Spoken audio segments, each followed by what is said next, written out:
Hey everyone, welcome back to Lowkey Not a podcast. I'm Amanda, and today I have Marybeth Seiling with me, and she's going to share about her journey of motherhood and how she got involved with the organization MOPs. If you're familiar with it at all, it is a organization basically for women to meet, your kids to play, and just to make great connections, and she'll do a better job at explaining it than me.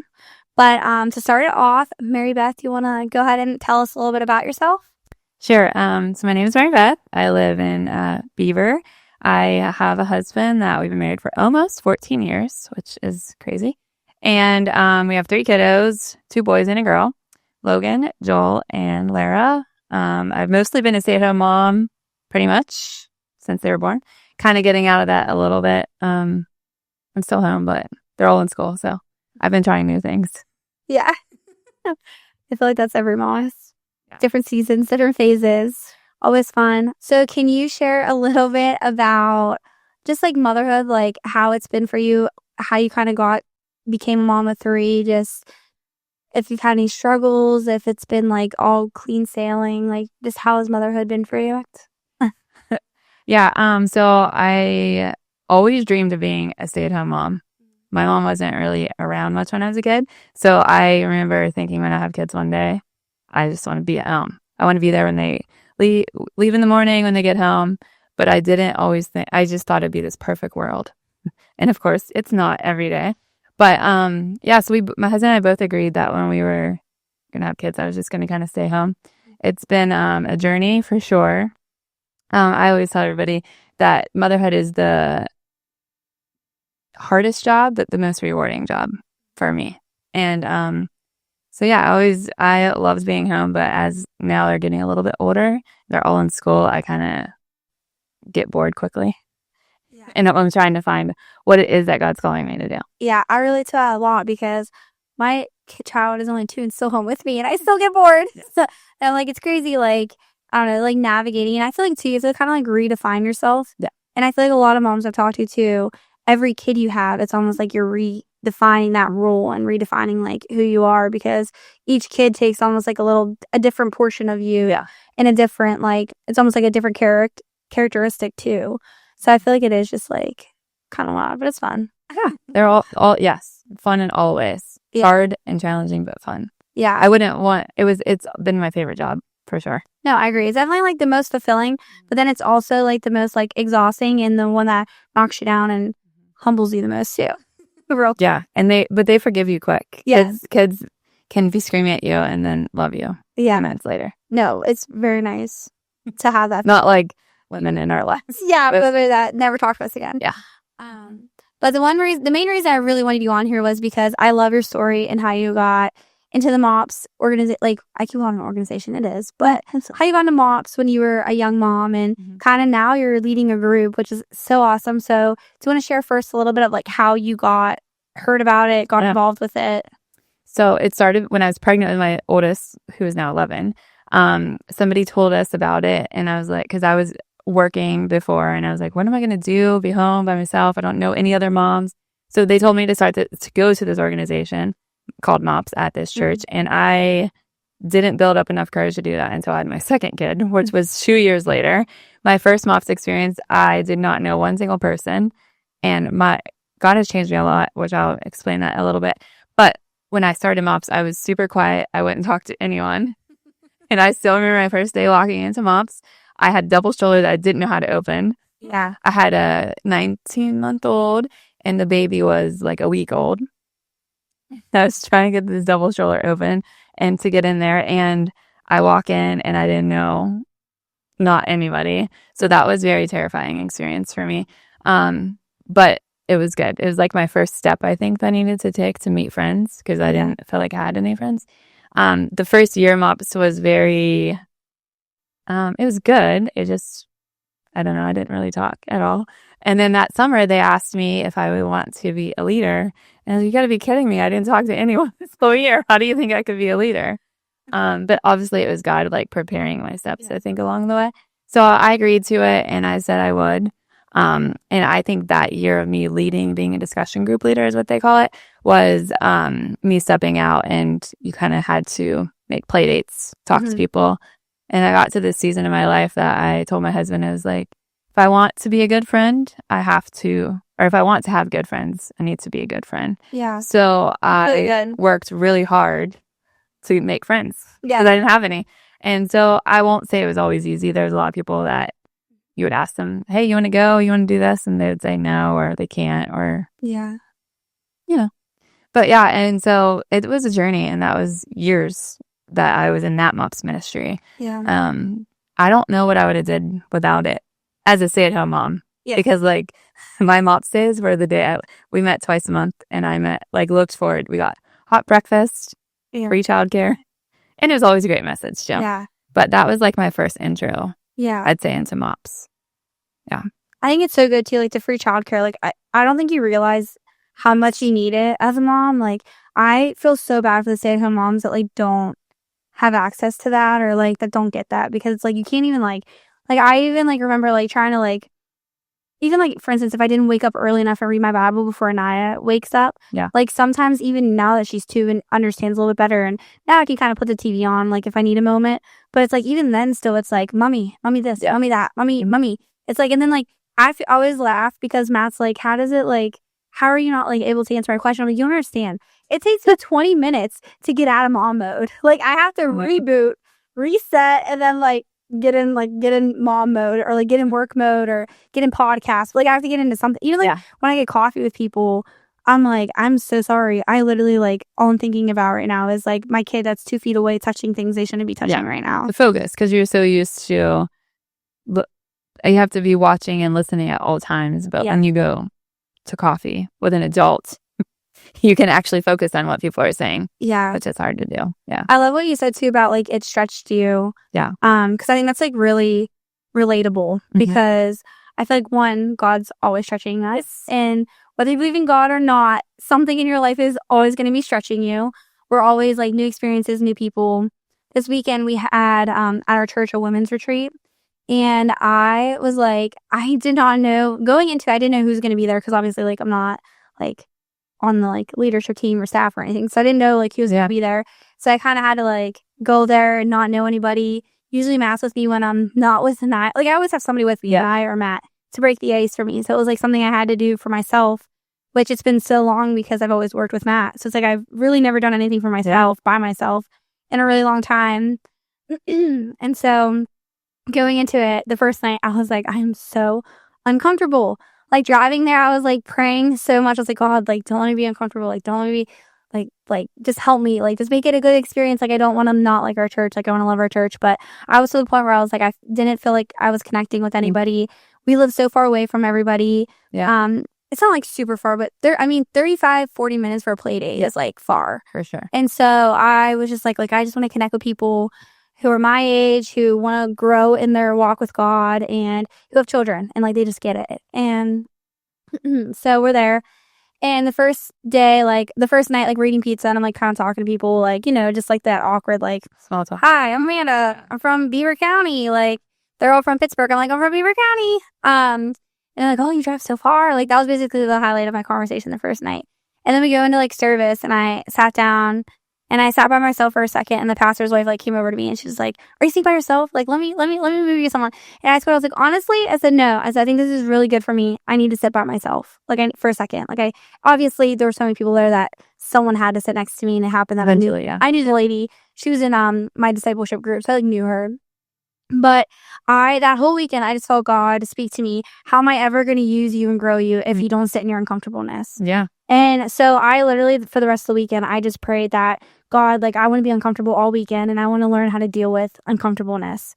Like, I want to, and too, like, how can you help others if you don't know what that feeling feels like? Because I think, like, when you're a new mom, when you do anything new, like, you get a new job, like, you're always going to be uncomfortable. And, like, I think, you know, as Christians, we're called to, like, we're meant to, like, talk to people and like get close to them and like make them feel loved and show them who Christ is. You can't really do that if you're just focused on like your 5 friends, or like your like that one friend you have everywhere you go, or your husband. Like, so for me, the growing in uncomfortable this weekend was so good, and I didn't realize like how much I needed that.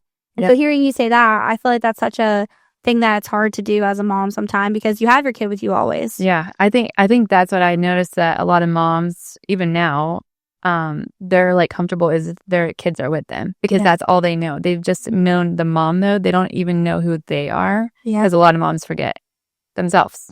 Yeah. And I did that. When your kids are little, it's hard to not do that because they're just always with you.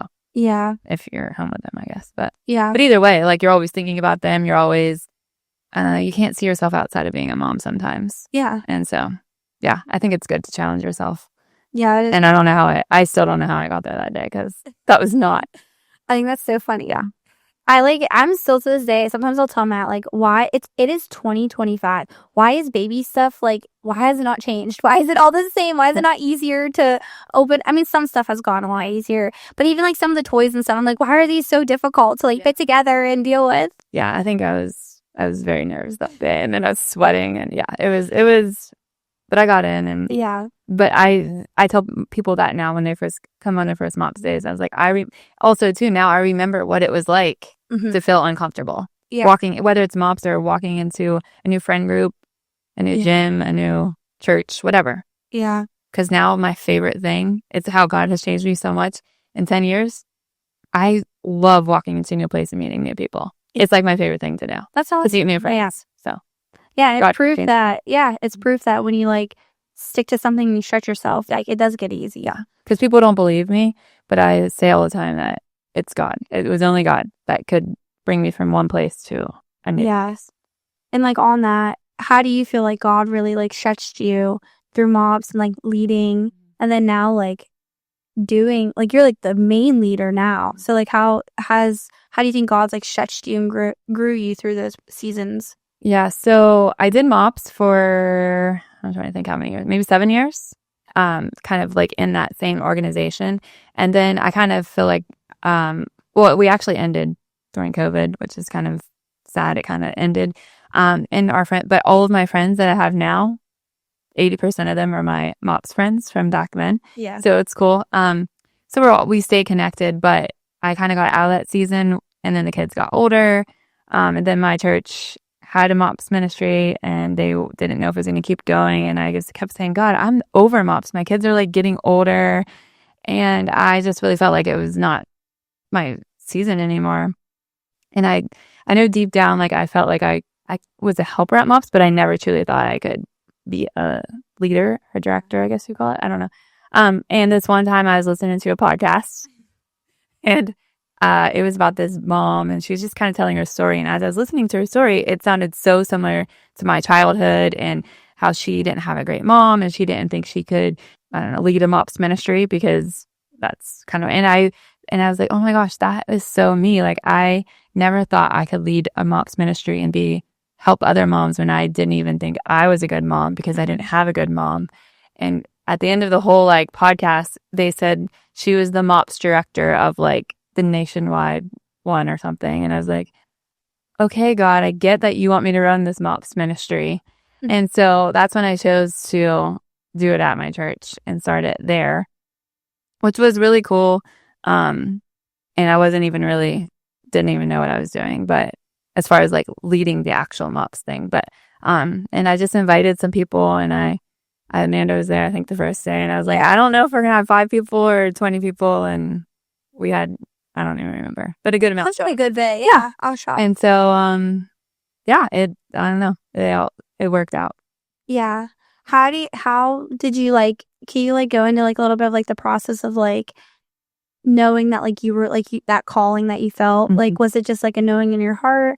Like, was it through like reassurance through other people? Like, how did you deal with like that kind of like tug on your heart to lead it at your church? Yeah, I think it was just like the Holy Spirit kept putting random people.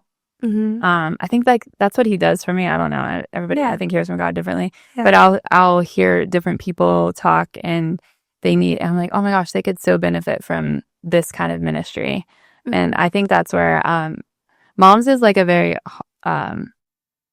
ministry that I feel very passionate about. And now even so more like just women in general, I think. Yeah. I meet so many moms that just go their day to day and living their everyday life. And I did that too, until one time I realized I needed to start working on myself too. whether like spiritually, physically, emotionally. And I just look at so many moms that they don't do that. Like when after I had my daughter, a third one, well, 2 boys and a girl, my last kid, I should say. I decided to go to the gym for the first time since having kids, and I was like, oh my gosh, this is terrible. I'm out of shape. I can't take, like I just didn't take care of myself for all those years. And it just slowly, I started going to the gym and just like taking better care of myself. And I always tell people with moms, I'm like, if you're not a good, if you don't take care of you, you can't take care of them. So I was thinking of the oxygen mask, when you get on the airplane and they say, what do they tell you? Put it on you first. Before you can help the others. And naturally, as moms, we always want to help everyone else. But if we continually always do that, we won't be here to take care of them. And I think growing up, my mom just didn't ever take care of herself. And I just had that kind of vision. I looked at that and I was like, I don't want my kids to have to see that kind of person that wasn't able, not that she meant to, she just didn't ever get there. Like she didn't have a good mom. It's like one of those things. So I would just meet people all the time and I'm like, I really just think the community of MOPs, and just being there when you're doing real life together. I don't know. I do really well whenever I'm struggling with something. Going to somebody that has been there, done that, and they can look up. You look up to them and they give you advice. And when I was able to lead it, I was able to look back. We have some young moms, we have some school-age moms, but we're kind of all on the same journey, just different stages of it, different seasons of life. And I think too, like even every person's journey is different. So it's like you might have struggled with something with your first kid. And then like another person might not have had that struggle until their third or fourth kid, and you might be like 10 years apart in age, but you still are going through the same thing. Like, because I even remember thinking like when I came to MOPS, I was like, what? Like she asked me to be a leader, and I'm like, my daughter was like, I think she was like 9 months old. I want to say when we started, and I'm like, how am I gonna talk to other moms when my kid's 9 months old? Like, what could I possibly say? But the one thing I really realized was one, like moms don't get to have a conversation with like adults. So like just to be that person that people could just like, I could just listen. Like I didn't realize how much of an important role that, and like even like in like how much I was ministering to people. Because one of the girls in my group was like newer, like she started coming, 2 of them started coming to Champion Life from going to the group. Like they weren't even going to church at the time. And so it was like they were newer Christians. So it was like me just sitting there and listening and just them having someone to talk to was like, meant so much to them. And then like the other thing too is I found out was it was like whether like some of the moms that had 3 kids, it was like they were just now struggling with some of the things I was struggling with my first, and then some of the things they struggled with I had no idea. But I'm sure eventually it was nice for me to hear about, because maybe one day like I will get there, like I will have a kid that has that struggle. But yeah, I think it's like so important to be in a community. And I don't know. I think the other thing I loved about MOPS was, even the one I did way back before, was that MOPS is such a great place to get people to come that maybe a lot of them didn't even know it was like a church organization. It was a great way to bring people in. And like I've seen so many people come to know Jesus from MOPS, and you just invite them there, and then they just learn little pieces, because they're not deep messages. The goal of MOPS is just to do community, and we bring, we have little life lessons about Jesus and things, bring people in, but then they'll start to like this and get to know it, and then you'll see people come to know Jesus. And I just love how it's not like people don't, I don't know, it's very low key. Yes, that's my word, low key. Low key. Everything about my life, I always say low key. So you bring people in, it's low key, but then they'll keep coming back because they're drawn to it, and they're drawn to something more. They don't know you sometimes even what that is, or what they're missing out, and then it's Jesus. But and I think it's like super intentional too with your time. Whereas like you could make it that it was like preaching and like all this stuff, but it's like no, like the time is so intentional. And that's what's great. On this topic, do you want to like kind of share like the kind of the layout of like what you even do at MOPS? Oh yeah, sure. So I think all of them are run a little bit different, and even the ones I've done, a lot of them do speakers, some of them do videos.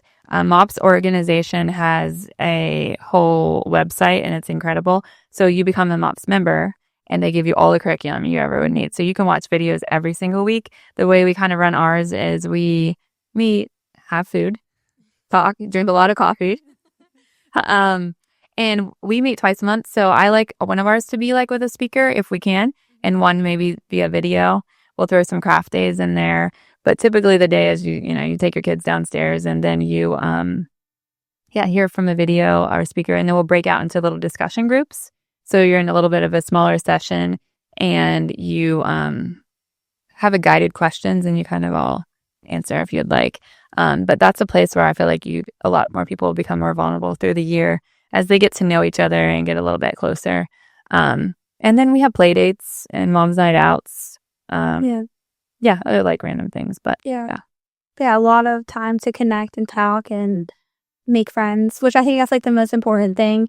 I think that's probably the reason 90% of people join mom groups is to it's not friends. super organized, actually. Like we kind of want it to be like we have a theme or something for the day, but a lot of it is we've realized a lot of moms just want to sit and they just need time to talk and need advice and and like even just like going over things and I don't know, just like having those people to run ideas off of and like bounce like I remember too, like even in our group we would like talk about like vaccines and like because there's so much like loudness in the world, especially with social media. Like there's so much like you can listen to and watch and read, but it's like talking to moms who've like actually been through it. Like I remember we had like a long discussion because I had one person in my group who was like very much like they didn't vaccinate their kids, and then there was like another girl in the group who did kind of go vaccines, and I kind of just went with like whatever my doctor said. So it was like nice for us to all just like have the conversation around it and just bounce ideas off of each other and like hearing people's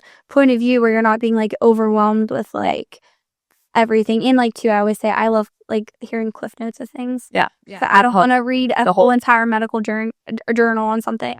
Like the other thing we had too is mentor moms. I don't think I talked about them, but they're a little bit older aged.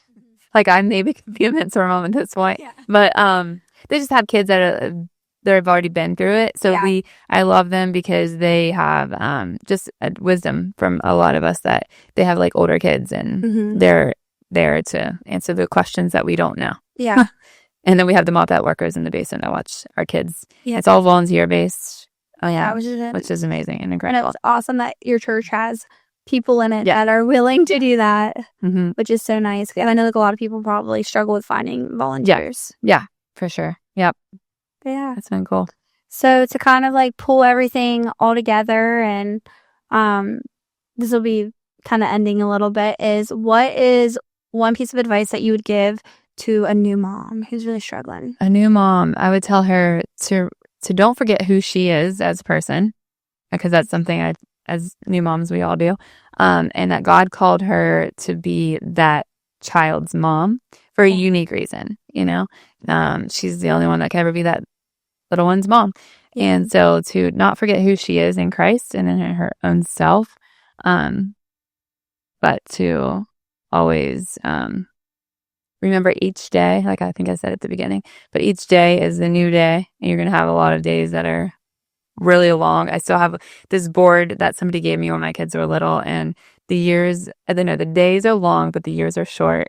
And I remember my neighbor that used to live beside me, I would go over and almost cry someday. Like the days just seem so long for like my husband to come home from work. We would walk down to the end of the road and just like wait and wait and wait. It seems so long. And now my oldest is 11. And I'm like, the years are so short. Like he's almost as tall as me.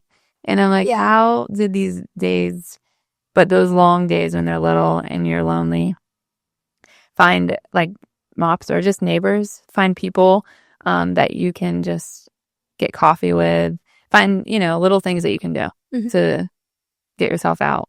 So as for a new mom, don't get stuck in that you just have to be a mom and you can't have a life outside of it. There's more to being a mom, and like there's more to your purpose. I think that's really good. Even though it's an amazing purpose thing that God's given you, but never want to knock it, but it is a very like it's hard.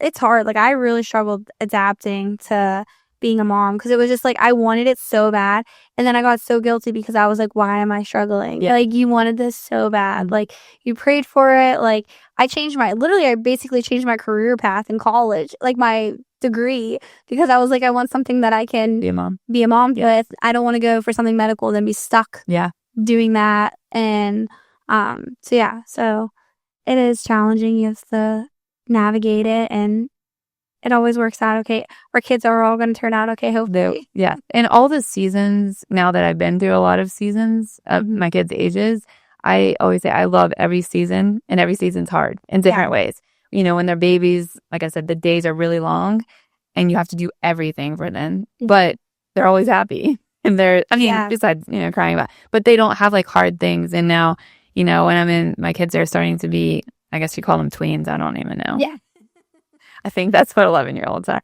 But now it's like real life things, now he can get up and he can do basically everything on his own, but he's like has real struggles at school. Like, I don't know, people are being mean or hard on the bus or, just like real life things. And you're like, oh, this is so hard. It's like the heart of it is so hard. Yeah. One thing I did want to talk about, my favorite book on parenting is Shepherding a Child's Heart. It's the best book I've ever read on parenting. And it teaches you so much about their heart.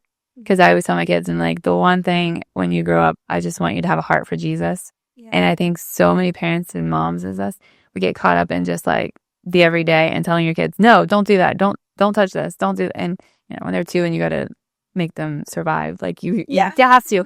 But as they get older and spending time on like, why can't you do this? Or why do you not do it? It's like, you're teaching their heart and learning and helping them understand what the real reason is they can't go here or do that. Or, God calls us to be different, and it's hard as a kid. It's hard as an adult. And that's one thing I always tell my kids is like, I do hard things all the time too, just like you. Yeah. So, but yeah, it's a great book if you haven't read it. No, yeah, I think I would definitely a good recommendation.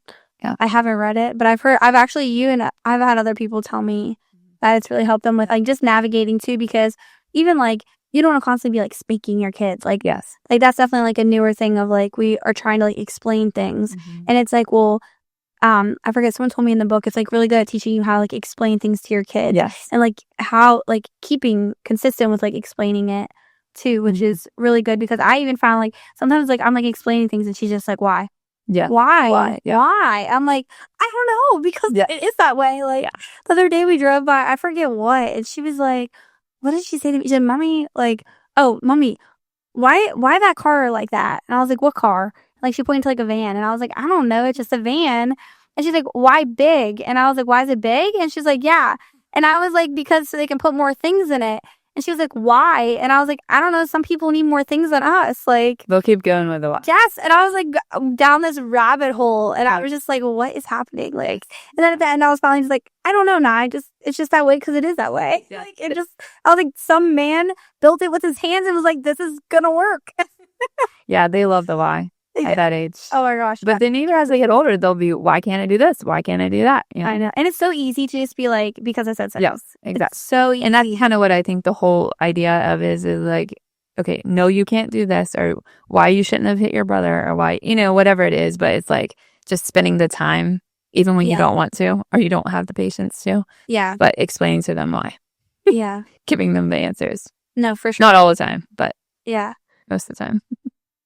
Well, I really appreciate you being on here and talking about everything and opening up. I feel like we could talk about so much other things, but I want to make it bearable to listen, because I know I'm like a short, like I lose my attention span very fast.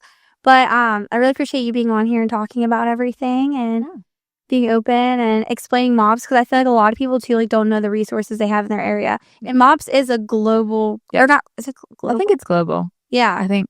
Global organization. I'm pretty sure it's like, I'm pretty sure it's out of the country too. Like I'm pretty sure it is in like other places. Yeah. I thought I saw they have an international. Yeah, they do too. Yeah. So if you're looking for a MOPS, you just go on MOPS. That's literally, I should have said that at the beginning too. That's how I found MOPS. I just went to mops.com. Yeah. Or .org. I think it's .org. .org. And I just found one in my area, and that's how I went to it. There's some in most areas. There should be hopefully some. Yeah. I think it's a lot more popular. Even every year, Yes. it's getting popular. So, yeah. So, yeah. Super simple, easy way to get connected with people and not be alone is definitely needed. And like, even if you're not even if you don't want to do like a mom's organization or like you don't have one that's like super close to you, like find a church. Like, usually the churches have a lot of groups. And it's like, even if you're not you're like, oh, I don't really like have a relationship with God. It's like, that's okay.